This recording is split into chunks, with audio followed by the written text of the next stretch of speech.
Hello everyone, সবাইকে technical analysis হাবের পক্ষ থেকে শুভেচ্ছা। আমরা আজকে জিকিউ শেয়ারটি নিয়ে কথা বলবো।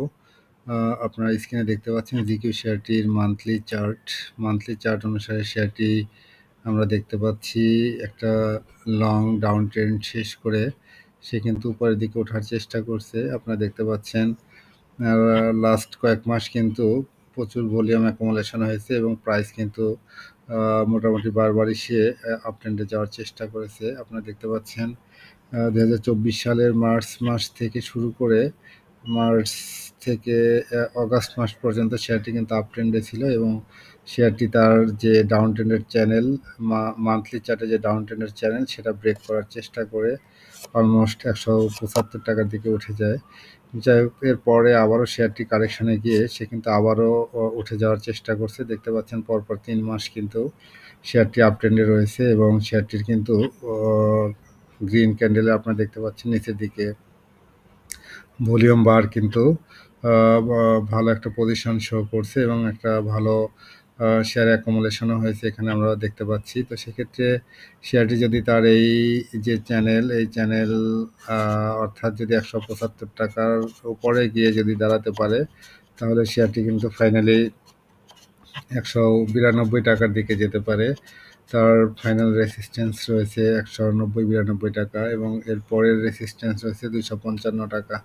তো সেক্ষেত্রে এই শেয়ারটি কিন্তু লো ক্যাপ টাইপের শেয়ারটি খুবই ভালো কিছু হওয়ার ইঙ্গিত দিচ্ছে। আপনারা দেখতে পাচ্ছেন এখানে কিন্তু অলমোস্ট এটুকু যদি আমরা খেয়াল করি তাহলে দেখতে পাচ্ছেন যে বেশিরভাগই কিন্তু গ্রিন ক্যান্ডেলে ভলিউম হয়েছে। মাত্র 2-3টা ক্যান্ডেল কিন্তু এখানে কারেকশন ফেজে ছিল। তো সেই ক্ষেত্রে শেয়ারটি অবশ্যই খুবই ভালো করার ইঙ্গিত দিচ্ছি, স্পষ্ট ইঙ্গিত সেটা আমরা বুঝতে পারছি। তো যাই হোক, শেয়ারটিকে যদি আমরা উইকলি চার্টে দেখি অলমোস্ট একই চিত্র হয়তো দেখতে পাবো যে শেয়ারটি কিন্তু একটা লং টাইম ধরে কিন্তু ডাউন ট্রেন্ডে রয়েছে। সেক্ষেত্রে শেয়ারটি এখন যদি এই চ্যানেল ব্রেক করতে পারে তাহলে কিন্তু শেয়ারটি অনেক উপরে উঠতে পারে। আমরা আজকে যদি দেখি শেয়ারটি কিন্তু আজকে 1 ঘন্টার মধ্যেই অলমোস্ট আমরা 1 ঘন্টা লেনদেন হয়েছে, এর মধ্যে কিন্তু দেখতে পাচ্ছেন অনেক বড় একটা ভলিউম নিয়েছে আজকে। তো সেক্ষেত্রে আজকে কিন্তু সে তার এই যে রেসিস্ট্যান্স কিন্তু ব্রেক করার চেষ্টা করেছে 165 টাকা বা 64 টাকার এই লেভেলটা ক্রস করতে পারলে ফাইনালি কিন্তু সে 172 টাকার দিকে যাবে। শেয়ারটি আপনারা দেখতে পাচ্ছেন টানা কিন্তু আপ ট্রেন্ডে রয়েছে। এখান থেকে আমরা যদি ধরি এখান থেকে আপ ট্রেন্ড তাহলে কিন্তু সে একটা সুন্দর আপ ট্রেন্ড, খুবই কম পরিমাণ শেয়ার এখানে বারবারই কারেকশন হয়েছে। সেই কারেকশন ফেজে খুবই কম পরিমাণ শেয়ার সেল হয়ে কিন্তু সে উপরের দিকে উঠে যাওয়ার চেষ্টা করছে। আজকেও একটা গ্রিন ক্যান্ডেলে বড় ভলিউমে শেয়ার লেনদেন হয়েছে দেখতে পাচ্ছেন। তো যাই হোক, শেয়ারটি আমরা দেখতে পাচ্ছি খুবই ভালো পজিশনে রয়েছে। শেয়ারটি অবশ্যই অবজারভেশনে রাখা যেতে পারে। আমরা যদি কিছু ইন্ডিকেটর দেখে আসি, আমরা ম্যাকডি যদি দেখি, ম্যাকডি দেখতে পাচ্ছেন যে ডেইলি চার্টে কিন্তু ম্যাকডি জিরো লাইনের উপরে ওঠার চেষ্টা করছে। সেই ক্ষেত্রে হয়তো আজকে যদি পজিটিভ থাকতে পারে তাহলে শেয়ারটি কিন্তু আগামীকাল থেকেই হয়তো ম্যাকডি জিরো লাইনের উপরে অবস্থান করবে।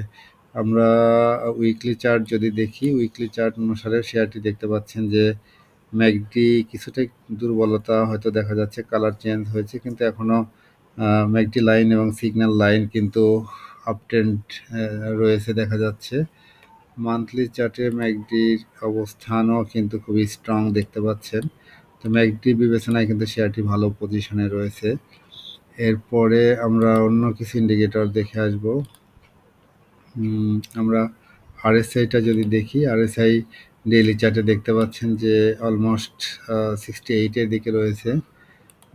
এরপরে উইকলি চার্টেও আরএসআই মোটামুটি আপ ট্রেন্ডে রয়েছে দেখতে পাচ্ছেন, এটাও 65-এর দিকে রয়েছে। আমরা যদি অন্য কিছু ইন্ডিকেটর দেখি, এরপরে আমরা দেখব প্রাইস চার্টের কিছু ইন্ডিকেটর দেখব। মুভিং অ্যাভারেজের উপরে আছে দেখতে পাচ্ছেন। এরপরে আমরা যদি দেখি ইসিমোকো ক্লাউডটা যদি দেখি, আমরা দেখতে পাচ্ছি উইকলি চার্টে কিন্তু ইসিমোকো ক্লাউডের উপরে অবস্থান করছে, অর্থাৎ ক্লাউড ভেদ করে লাস্ট আমরা দেখতে পাচ্ছি প্রায় ৬ সপ্তাহ হলো ইসিমপুর ক্লাউডের উপরে অবস্থান করছে শেয়ারটি। এরপরে এটা ডেইলি চার্টেও হয়তো একই অবস্থা। ডেইলি চার্টে আপনারা স্পষ্ট দেখতে পাচ্ছেন শেয়ারটি কিন্তু বারবারই এই লেভেলকে ক্রস করার চেষ্টা করছে। সেক্ষেত্রে আজকে যেহেতু অনেক বড় ভলিউম পেয়েছে শেয়ারটি কিন্তু এই যে লেভেল এখানে আমরা দেখতে পাচ্ছি একবার, এখানে আরেকবার কিন্তু ওঠার চেষ্টা করেছিল।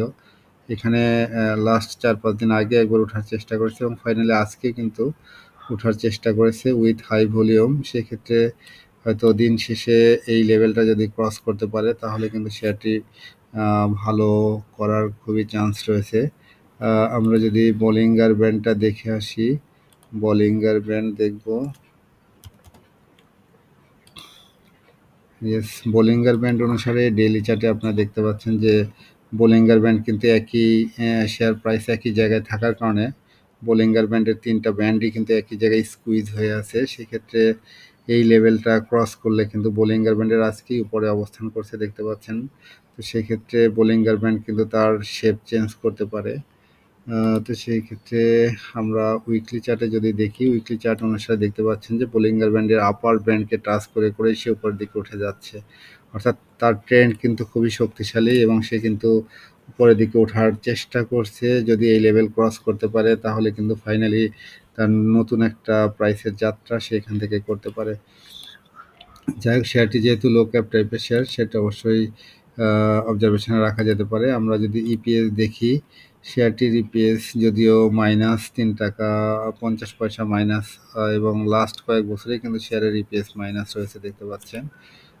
এরপর ন্যাব দেখলে আমরা দেখব ন্যাব ১১৭ টাকা ন্যাব রয়েছে, যদিও ইপিএস মাইনাস থাকলে শেয়ারটির কিন্তু ন্যাব অনেক ভালো রয়েছে, একই লেভেলে রয়েছে লাস্ট কয়েক বছর। ডিভিডেন্ড যদি দেখি, ডিভিডেন্ড খুবই পোর ডিভিডেন্ড দেয়, অর্থাৎ ফান্ডামেন্টাল বিচারে শেয়ারটি খুব বেশি ভালো পজিশনে নেই। যাই হোক, তারপরে প্রাইস অ্যাকশন এবং ভলিউম খুবই চোখে পড়ার মতো, সেক্ষেত্রে শেয়ারটি অবশ্যই অবজারভেশনে রাখা যেতে পারে। যাই হোক, সবাই ভালো থাকবেন, সবার জন্য শুভকামনা থাকলো। সবাই জেনেও বুঝে বিনিয়োগ করবেন এবং সবাই টিএ হাবের সঙ্গে থাকবেন। ইনশাল্লাহ আপনার হাতে থাকা প্রত্যেকটা শেয়ার নিয়ে অ্যানালাইসিস করে দেওয়া হবে। তো সেক্ষেত্রে যারা এই চ্যানেল থেকে মিনিমাম উপকৃত হবেন অবশ্যই চ্যানেলটি সাবস্ক্রাইব করবেন এবং লাইক ও কমেন্টস করে এই চ্যানেলের পাশে থাকবেন। সবার জন্য শুভকামনা থাকলো।